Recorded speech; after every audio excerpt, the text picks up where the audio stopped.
There's a very interesting punishment that select prisoners must face. A lot of it is more mental than anything, psychological. If a prisoner is sentenced to this specific punishment, they don't know when it's coming. Every day they wake up in prison wondering, is today the day? Every day they're in prison, other inmates will tell them these horror stories about it. Oh, you were sentenced to that? It's really bad. Really bad. You see that guy over there that's drooling and staring at the wall? He had that punishment. Yeah, never the same ever since then. The other prisoners, they burst out laughing and you have no idea if they're joking around or if they're being serious. Every time a guard makes eye contact with you, you wonder, are they going to call my name? Is it time for my punishment? One prisoner says, each and every day in prison, you sleep, you wake up and you worry. I waited 3 months before it happened to me. 3 months, I was just waiting. And then it happens. Your inmate number and name are called and you're going. Today is the day. So you try to act nonchalant. You can't show the other prisoners that you're nervous or scared, but you have no idea what's about to happen to you. You and the other prisoners get taken into a waiting room. It's kind of like a viewing room. When you walk in, you notice a giant window that looks directly into another room. And in that second room, there's this big wooden structure. Looks like a contraption, maybe like a giant ladder. And there's muscular men just lined up against the wall. They call them Commandos, the men. And they're all holding 5-foot-long sticks, a cane. The sticks are about a ½ inch in diameter, which doesn't sound very thick, but in this case, thinner might be worse. 2 people are escorted into the room with the Commandos, the muscular men. They each get changed into a special padded jacket and pants. The pants have a hole where their butts are, so now their butts are fully exposed. They're told to bend over the wooden frame.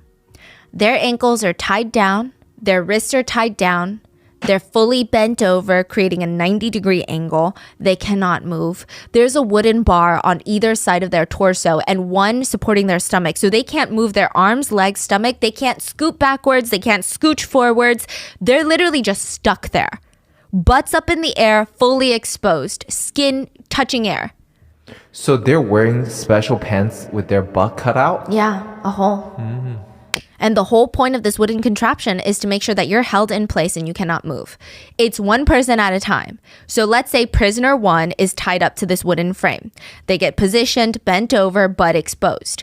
Prisoner 2 is in the same room with prisoner 1. They get to watch up and close what's going to happen to prisoner 1, knowing damn well it's going to happen to them next.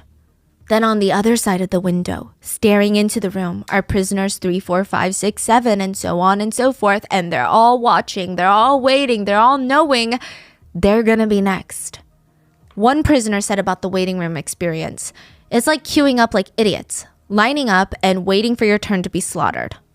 The Commandos then take the 5-foot-long sticks, which, by the way, they made sure to soak it in water last night. That's very important because the sticks can splinter and they don't want that. They don't want it to crack.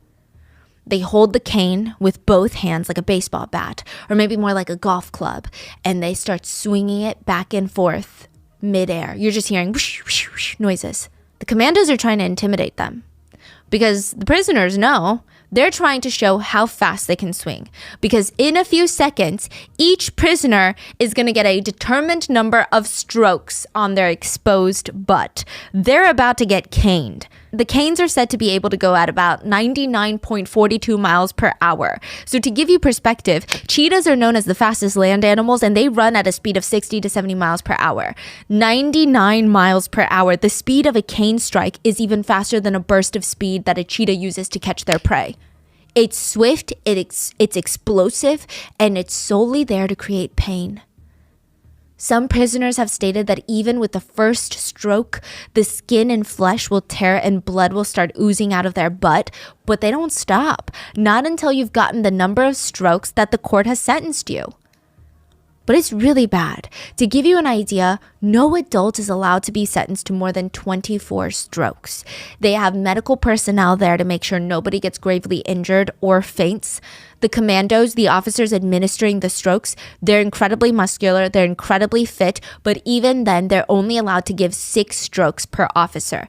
They want to make sure each stroke has maximum impact. So if you're sentenced to 24 strokes, they don't want the officer to get tired 10 strokes in. So they want them to get the maximum amount of pain from that stroke. Yeah, maximum amount of pain. So every 6 strokes, you have to wait while a new officer walks in, grabs the cane, cracks his knuckles, practices swinging the cane, gets into position, and then smacks you. And there's nothing you can do. You can't even squirm. You're being held down in place. There's prisoners all around you. If you're screaming like a little baby, they're going to talk about it afterwards. The caning officers are trained to not strike at the same spot. So prisoners said that you walk out of there with your butt looking like you sat down on one of those barbecue grills with the lines. The impact is so harsh that it feels like you're getting burned. If the pain is too much for a prisoner and they look like they're about to pass out, the doctor might say, "Stop!" and all strokes will stop. But that doesn't mean it's over. That doesn't mean like that prisoner gets to go with half the strokes that they were sentenced. Even if you were sentenced to 6 strokes, but you only do 5 and you can't do it anymore because the doctor says you're going to pass out, that 1 extra stroke gets translated into extra prison time up to a year. You can't come back and finish the rest of your strokes. It has to be done at one time.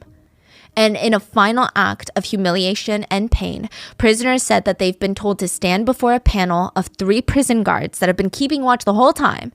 And after you've been whipped all over your bottom, you have to say, "Thank you." And if you don't thank them for your punishment, you cannot leave. The Singapore government does deny this, but multiple independent prisoners have said it is a requirement.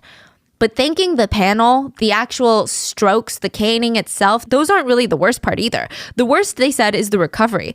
Prisoners are given 1 round of medication for their wounds after they're done. There's no continuous care throughout the healing process. And in the upcoming weeks, you've got all sorts of fluids coming out. Blood, white discharge, pus. You can't even put pants on because, first of all, it's so painful to have anything touching it. Second of all, the pant fabric gets stuck to the open wound and the fabric starts fusing with your skin. It's nearly impossible to take the pants off later without ripping off more of your skin and flesh with it.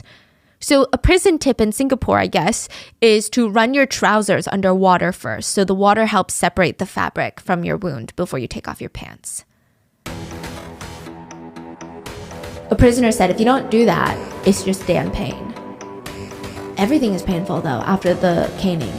Taking a shower is painful. Don't even think about sitting down. You have to sleep on your chest.